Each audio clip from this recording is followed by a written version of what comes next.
Hello, I'm Dr. Jason Wingard, President of Temple University. I am pleased and honored today to be here with Dr. Coach Nikki Franke. Since 1972, she has been leading our program, an excellent program at the national level here at Temple University. She hails from New York, Harlem, Manhattan, New York. She has a master's degree from Temple. She has a doctorate in public health from Temple University. She has taken a Temple University team to the national championship and won in 1992. Dr. Franke, it is such a pleasure to have you here and to answer a few questions for our audience. Thank you so much. Thank you for having me. I appreciate it. So the first question I'm going to ask you is about representation.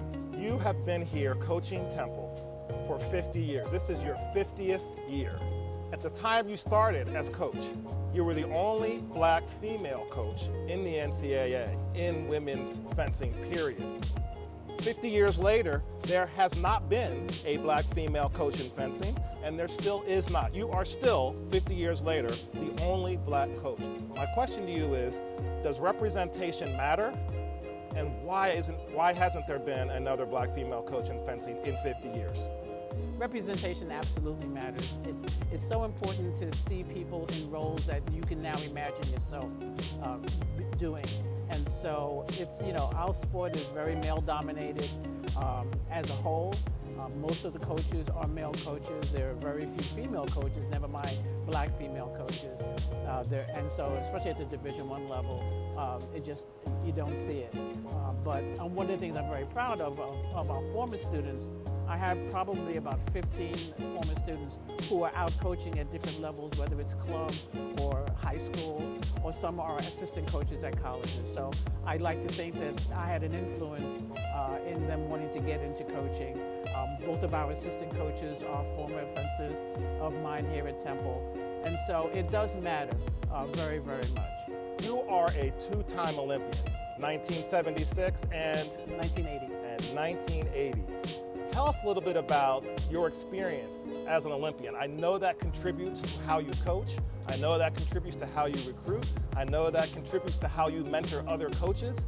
But your experience as an Olympian is unparalleled. So can you tell us a little bit about what it took to get prepared to be an Olympian and what the experience is like when you were there at the Olympic Games representing the United States in 1976 and 1980? It was a fabulous experience. It was something that was really that you'll never forget. I still to this day can remember walking in opening ceremonies with the U.S. team. You got to compete against the best people in the world, and so it was a dream come true, and something that I had worked very hard for. And it was nice to see in '76 that we were able to go and compete, and also the fact that it was in Montreal was nice because it was close by and my entire family could go, and I wouldn't be where I am without the support that I got from my family. So that made it extra special. So tell us about that time in your life, because it's an important, pivotal moment. You're a young woman who has just graduated from college. You have a new job at Temple University. Were you married yet? Not yet. Not married yet. So, and you're starting a new team, club to transition into a team. You're going to school again as a graduate student. So how did you weave all of that together? Timeline aside, getting married, going to graduate school, having a club team, having a collegiate team, going to the Olympics yourself as a student, as an athlete. How did you do all of that at the same time? I have no idea. I really don't. I just did it. It was just fencing was something I was passionate about, something that I loved. And so I was training and coaching the team and going to class. And I was also teaching classes at the time. And so it was just, I like staying busy, and I just did it. So for those who are listening, those aspiring coaches, those aspiring Dr. Nikki Frankes, passion, discipline, commitment, and then and support. And support. My family's support was tremendous. And you were at the right school. You were at Temple University. I was at the right school. and I stayed here because Temple gave me a wonderful opportunity to do the two things that I love to do, which was coach and teach. And so I had an opportunity to teach in the College of Public Health, and I taught there up until about 4 or 5 years ago, and to coach a team. And not many schools would have given me that opportunity, not any school would have given me that opportunity, especially coming right out of college. That wouldn't have happened. And so I'm very blessed to the opportunity that Temple provided me. So as someone who grew up in the Philadelphia region, talking to somebody who grew up in New York, how have you come to learn to appreciate the beauty that is Philadelphia over these last 50 years? Well, I'm truly a Philadelphian now. All right. I'm an Eagles fan. I'm a Sixers fan. All my in-laws are Giants fans, and so we have good rivalries. But when I first came to Philadelphia, I wasn't planning on staying. 50 years ago, this was a little town. It was very different from how it is now, and it's just been wonderful to see the growth and the development and the culture that is here in Philadelphia. So you've played a role in that. So your love for Philadelphia has translated into you being involved in the community. So in addition to being here at Temple and working with our student athletes and teaching in the classroom and developing this tremendous coaching tree of coaches, you've also done work in the community. Can you talk about the Black Women in Sports Foundation that you co-founded and some of the other work you've done in the community? Yes, back in the 80s, we were going to, as coaches, there were several coaches here, we were very involved in going to different clinics and conferences, and we started to realize that a lot of the topics really weren't addressing some of the issues for minority coaches. And so we started thinking about, well, what can we do about that? And so we started here at Temple started the Black Women in Sport Foundation, and we started holding annual conferences here for women of color who wanted to achieve things or wanted to excel in athletics, and trying to address some of the issues that they specifically had to face. And so we went from there to starting to offer clinics for youth in the community. We offer clinics for teachers. We offered camps over the summer for youngsters, as well as after-school programs. And the focus of the Black Women in Sport Foundation is all about opportunity again. You never know what someone can excel at if you don't expose them to it. So our focus is exposing youngsters to non-traditional sports. So they learn fencing, they learn lacrosse, they learn field hockey, they learn soccer. The sports that they don't see necessarily in school and don't have an opportunity to participate in. But we want to give them tennis, we want to golf, give them that opportunity to try something that is foreign to them. And we've had kids that have really done so well because of that exposure. It's core to Temple's mission, access. The equity and access to things that you otherwise wouldn't have exposure to, and you have been able to do that through the foundation, so that's been great. You are Temple made. We are proud of you and what you have accomplished here at Temple University for all of us. Can you tell the audience, why are you proud to be a Temple Owl? Temple is such a unique place, and the students that are here are what motivates you. Seeing from first-generation students to exceptional people.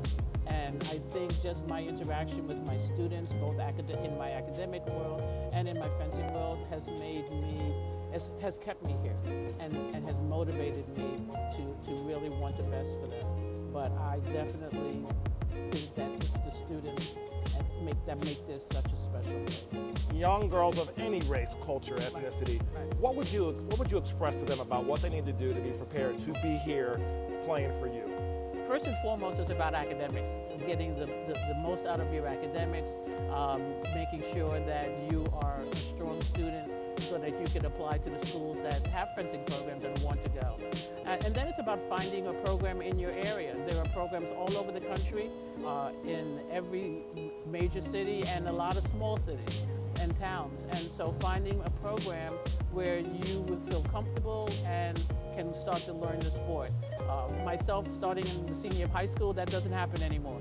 When I was in school, a lot of people started in college. Now, most of the fencers that we have started when they were 8, 9, 10 years old.